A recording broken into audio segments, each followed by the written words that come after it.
गांव की चौपाल पर भीड़ जमा है। सभी के चेहरे पर डर और गुस्सा है। एक औरत रो रही है। मेरा बेटा, मेरा छोटा राजू कल रात से गायब है। ये तीसरा बच्चा है इस महीने। पहले सोनू, फिर गुड्डी, अब राजू। ये सब उस अघोरी की करतूत है। वो शमशान में काला जादू करता है। हाँ, मैंने खुद देखा है। रात को वह खोपड़ियों के साथ बैठता है, अजीब मंत्र बोलता है।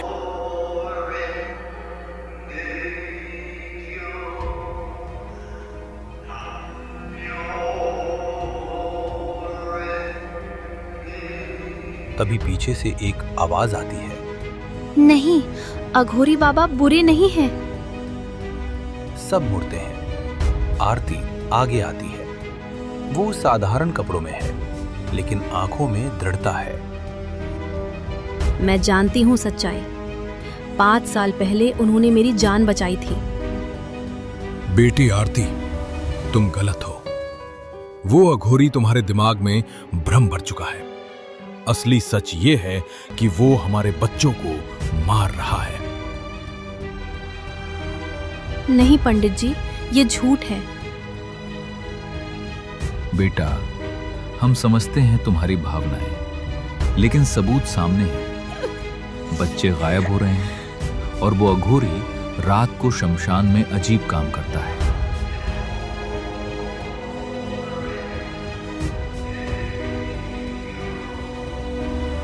भाइयों और बहनों, हमें अपने बच्चों की रक्षा करनी होगी। आज रात हम सब मिलकर उस अघोरी के पास जाएंगे। अगर वो निर्दोष है तो वो साबित करें। हाँ, चलो चलो, आज सच्चाई सामने आएगी। आरती चिंतित होकर भीड़ को जाते देखती है। वो जानती है कुछ बुरा होने वाला है।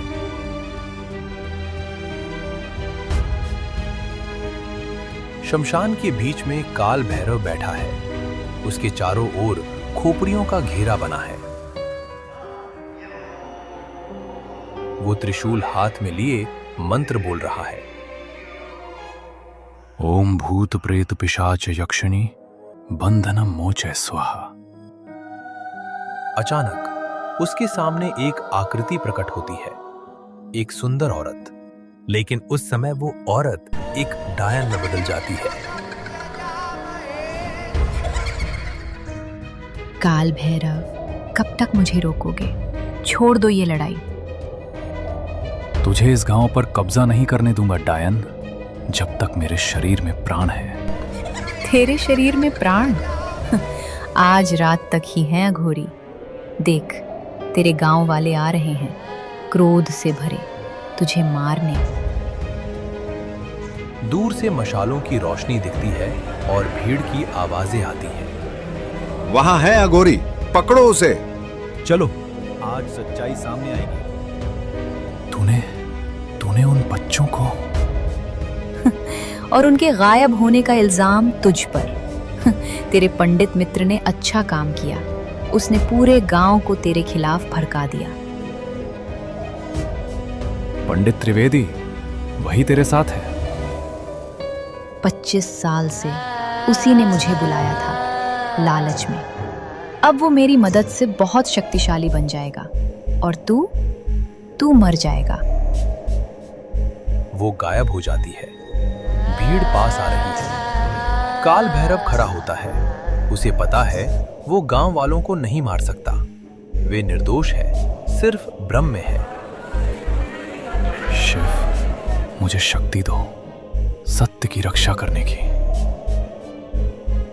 भीड़ उसे घेर लेती है। मशालें, लाठियां, पत्थर। काल भैरव, तुमने हमारे बच्चों को कहां छुपाया है? बोलो।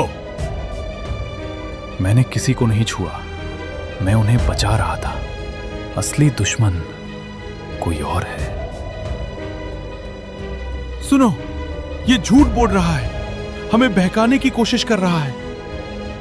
मार डालो इसे, बच्चों के हत्यारे को। तभी दूर से एक चीख सुनाई देती है। रुको, सब रुक जाओ।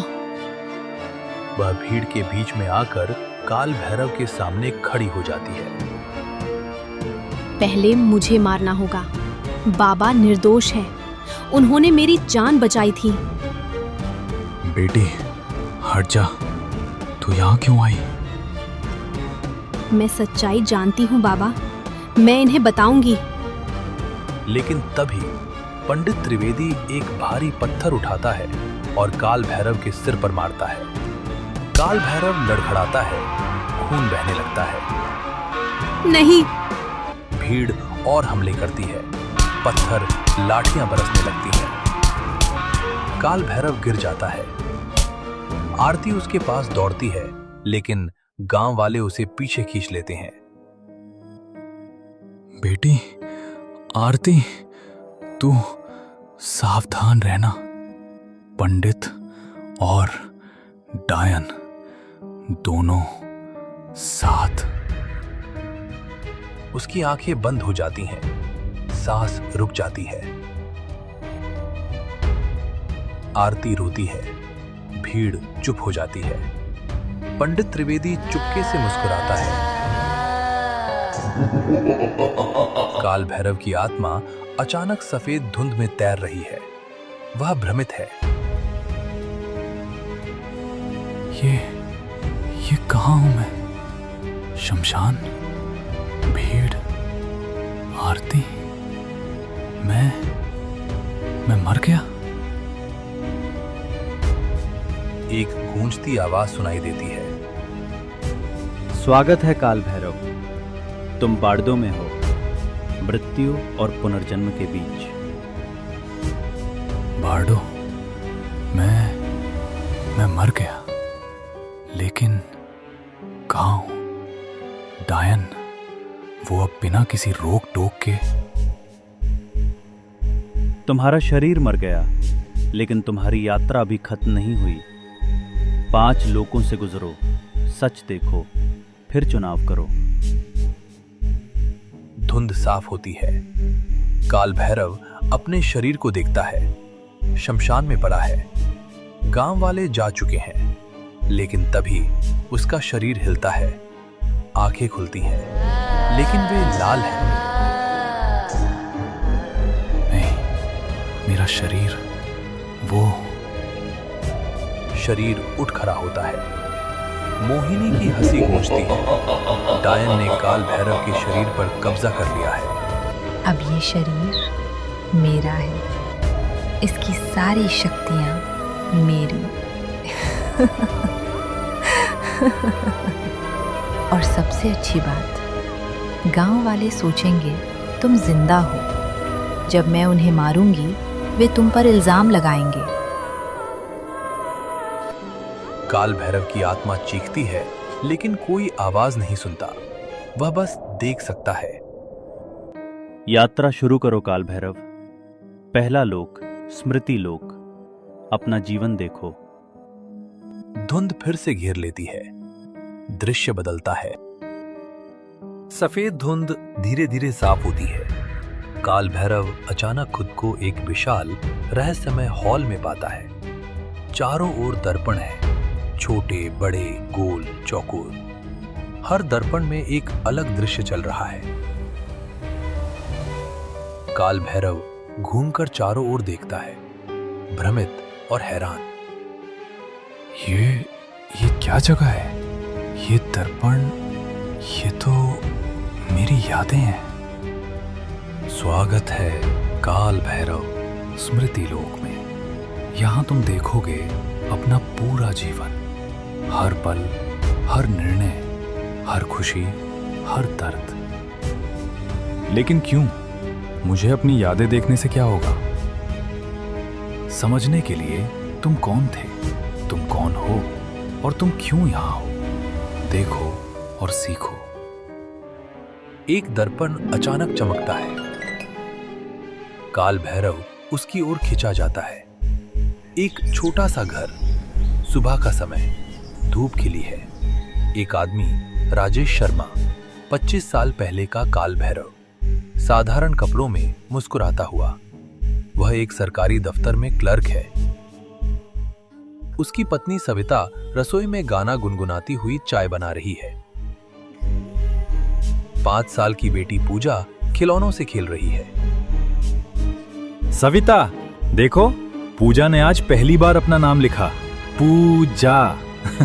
बस थोड़ा टेढ़ा है पर लिखा तो है।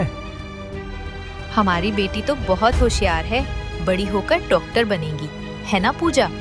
हाँ मम्मा, और पापा का इलाज करूंगी जब वे बीमार होंगे। राजेश और सविता हंसते हैं। मेरा परिवार, सविता, पूजा, मैं भूल ही गया था ये दिन, ये खुशी। दर्पण का दृश्य बदलता है। राजेश दफ्तर से घर लौट रहा है। जंगल का रास्ता। अचानक उसे एक सुंदर औरत दिखती है, मोहिनी। उसके कपड़े फटे हैं, वह घायल लग रही है। मदद करो प्लीज। अरे, आप ठीक हैं? क्या हुआ? वह पास जाता है।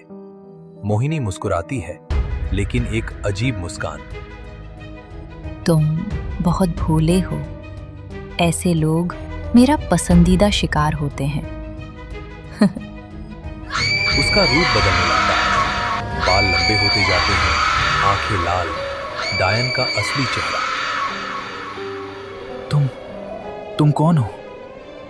मैं हूं मोहिनी, इस जंगल की रानी, और आज रात तुम्हारी आत्मा मेरी होगी।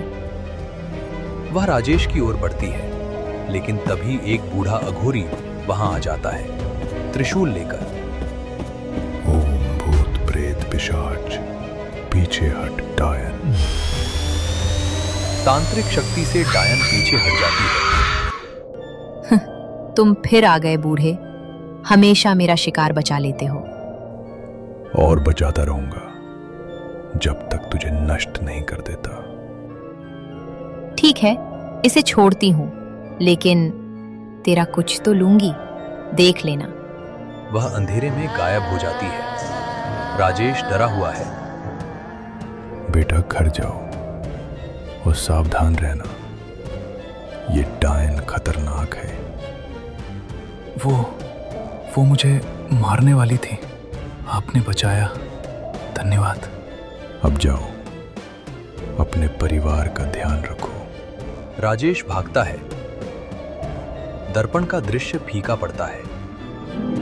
तो उसी दिन से डायन ने मुझे निशाना बनाया था, और मैंने सोचा मैं बच गया। रात का समय, पूर्णिमा, वही जंगल।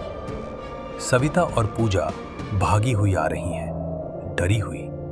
पीछे से हंसी की आवाज।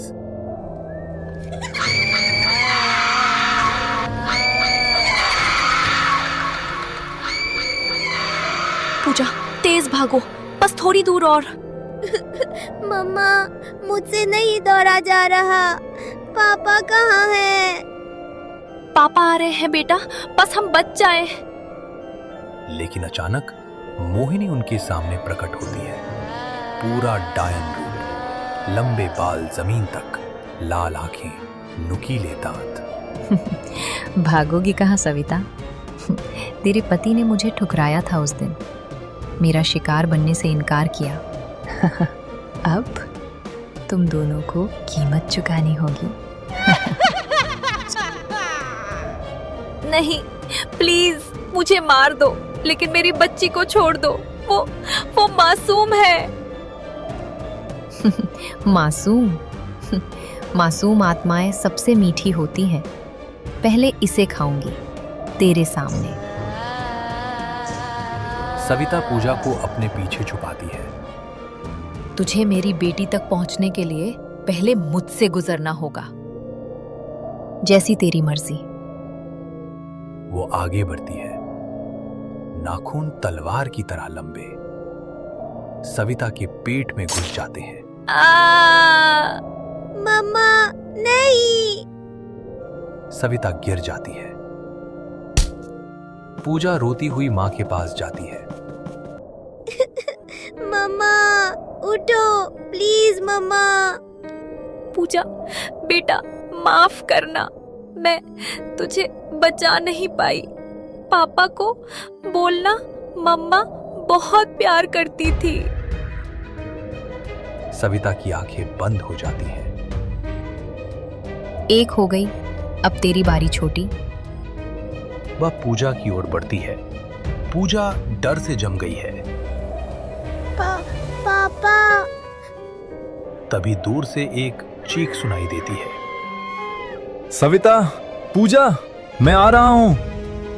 लेकिन वह बहुत दूर है और मोहिनी तेज है। वह पूजा को पकड़ लेती है, गर्दन पर हाथ। तेरे पापा आएंगे, लेकिन देर से। तब तक तुम दोनों मर चुकी होगी और वो पागल हो जाएगा।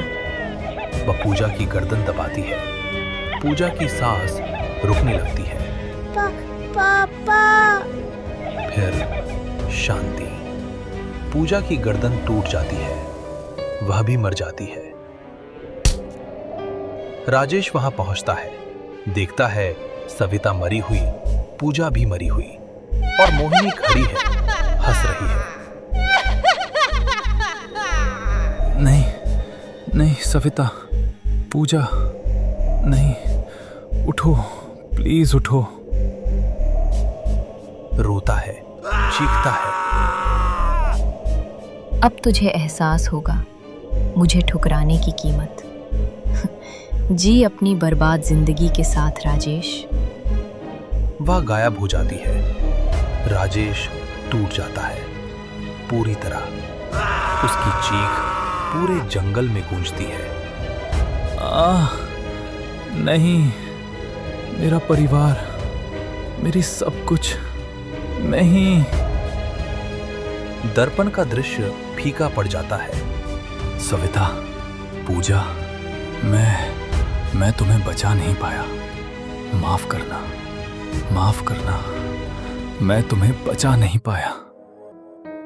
वह टूट जाता है पूरी तरह। सालों पुराना दर्द फिर से ताजा हो जाता है। ये तुम्हारी गलती नहीं थी। तुम वहां नहीं थे। तुम नहीं जानते थे डायन ने उन्हें मारा। लेकिन अगर मैं साथ होता या पहले घर पहुंचता या देखो आगे।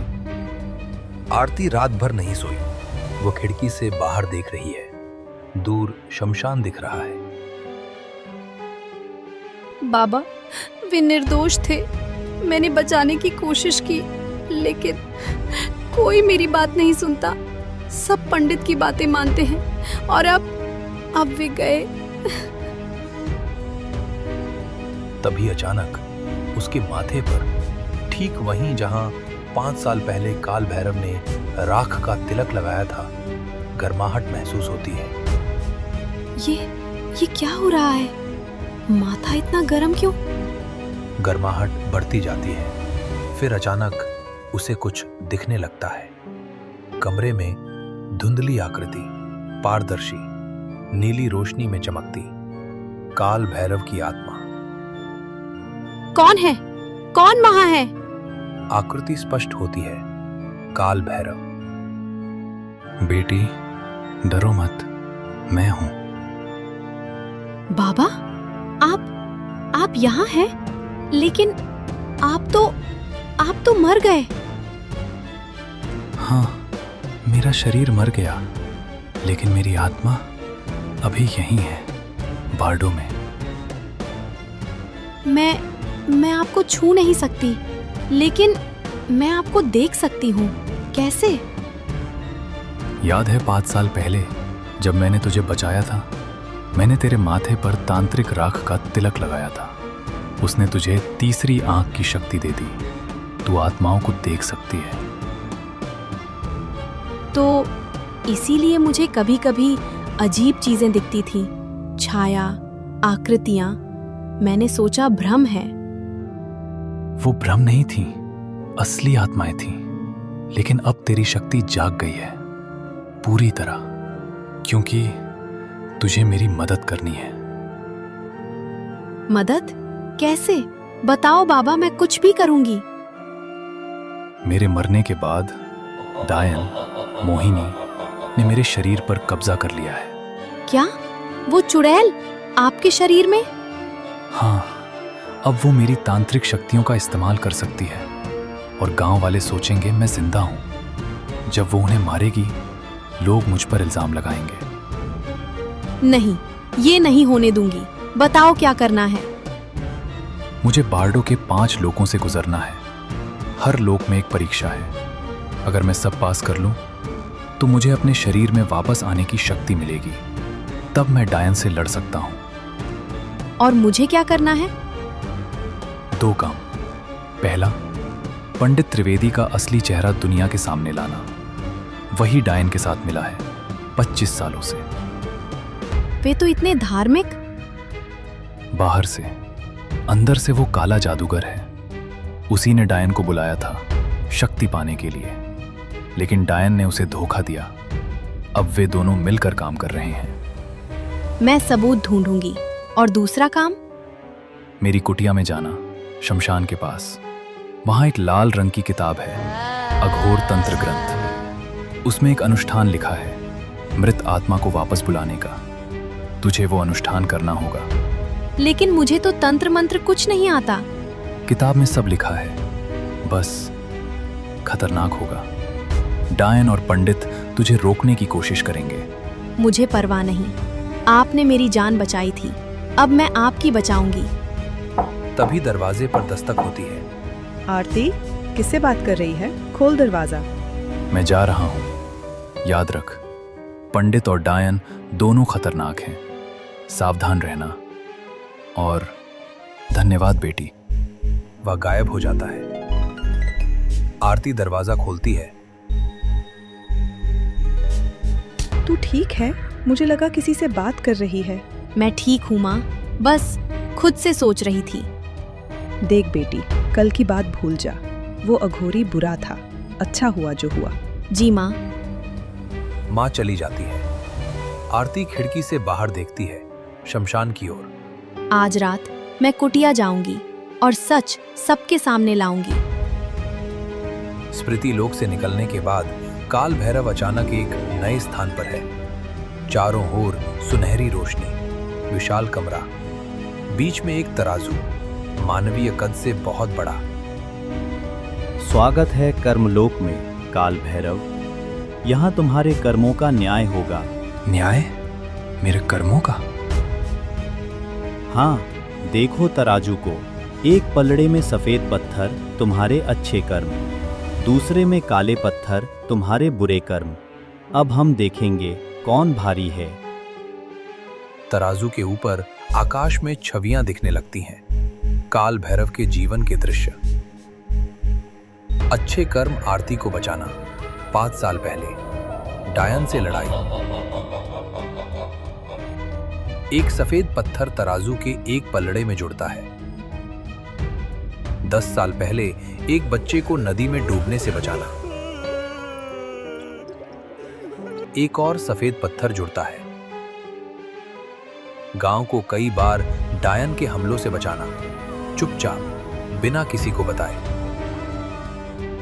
कई सफेद पत्थर जुड़ते हैं, पलड़ा नीचे झुकता है। बीमार लोगों की मदद करना, मुफ्त में जड़ी बूटियां देना। और सफेद पत्थर, बुरे कर्म। 15 साल पहले काल भैरव तब राजेश का अपनी पत्नी से झगड़ा, गुस्से में उसे धक्का देना। एक काला पत्थर दूसरे पलड़े में जुड़ता है।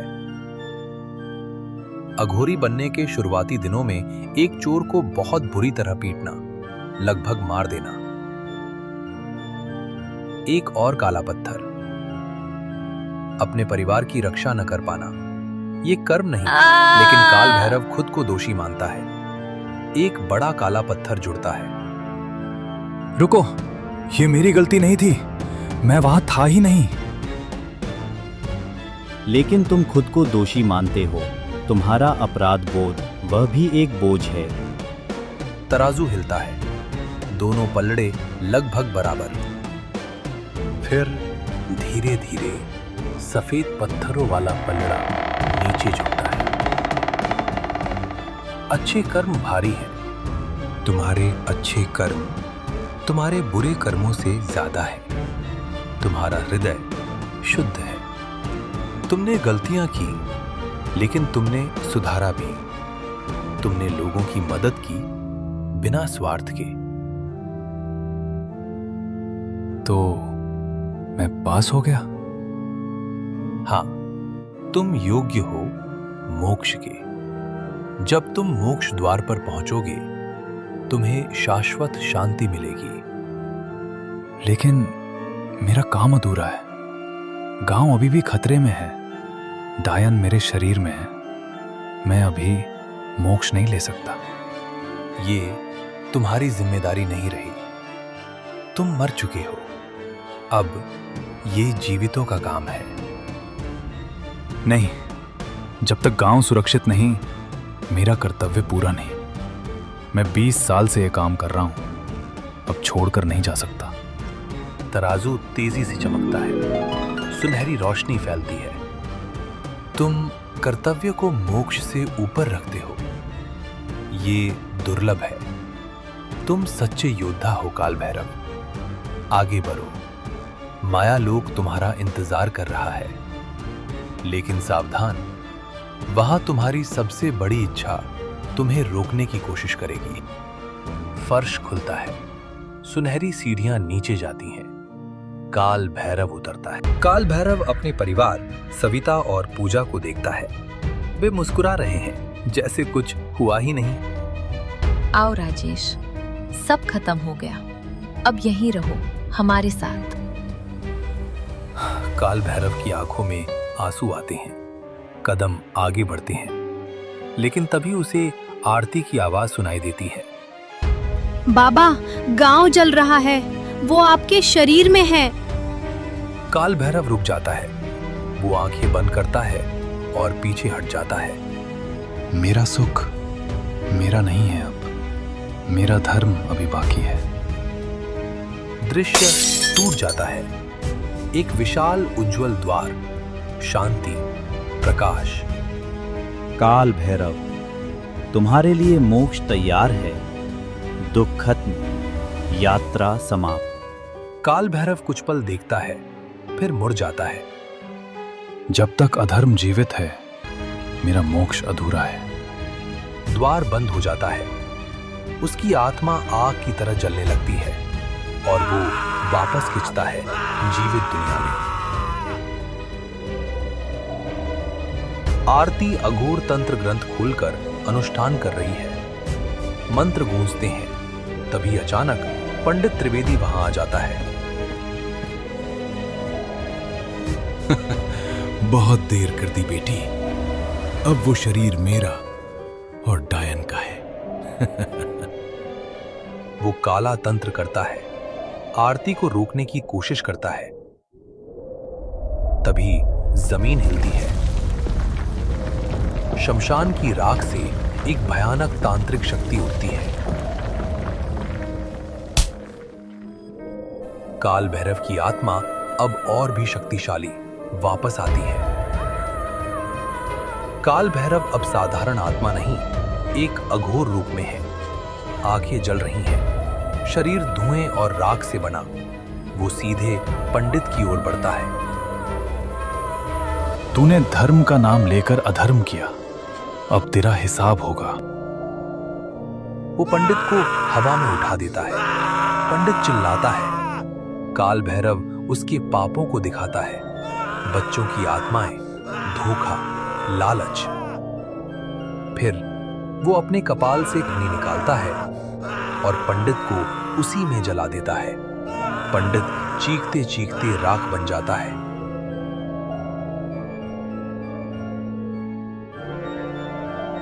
अब काल भैरव अपने ही शरीर, जिसमें डायन है, के सामने खड़ा है। तो खुद को कैसे मारेगा? काल भैरव शांत हो जाता है। वह जमीन पर एक तांत्रिक चक्र बनाता है। आरती समझ जाती है यह अंतिम बलिदान है। अधर्म को खत्म करने के लिए शरीर भी त्यागना पड़े तो सही। वह अपने ही शरीर को उस चक्र में बांध देता है। फिर त्रिशूल उठाकर अपने ही शरीर में घोंप देता है। डायन चीखती है, उसका असली रूप बाहर खिंचता है।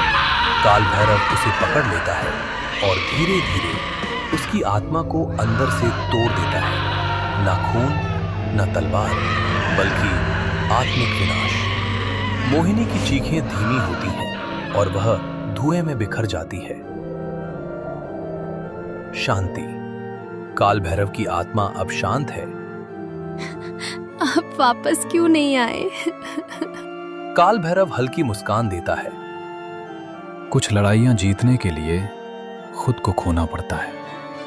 वह धीरे धीरे प्रकाश में विलीन हो जाता है। गांव में सब सच सामने आता है। लोग पछताते हैं। शमशान के पास एक छोटा सा मंदिर बनता है। काल भैरव बाबा। आरती दीप जलाती है, हवा चलती है और एक हल्की आवाज आती है, मैं यहीं हूं जब तक जरूरत है। अगर आपको ये डरावनी कहानी पसंद आई हो तो इसे लाइक करना न भूलें और अपने दोस्तों के साथ शेयर जरूर करें। और अगर आप ऐसी ही और भी अनोखी और सच्ची डरावनी कहानियां सुनना चाहते हैं तो हमारे चैनल को सब्सक्राइब कीजिएगा। आपके एक लाइक और सब्सक्राइब से हमें और भी कहानियां लाने की हिम्मत मिलती है।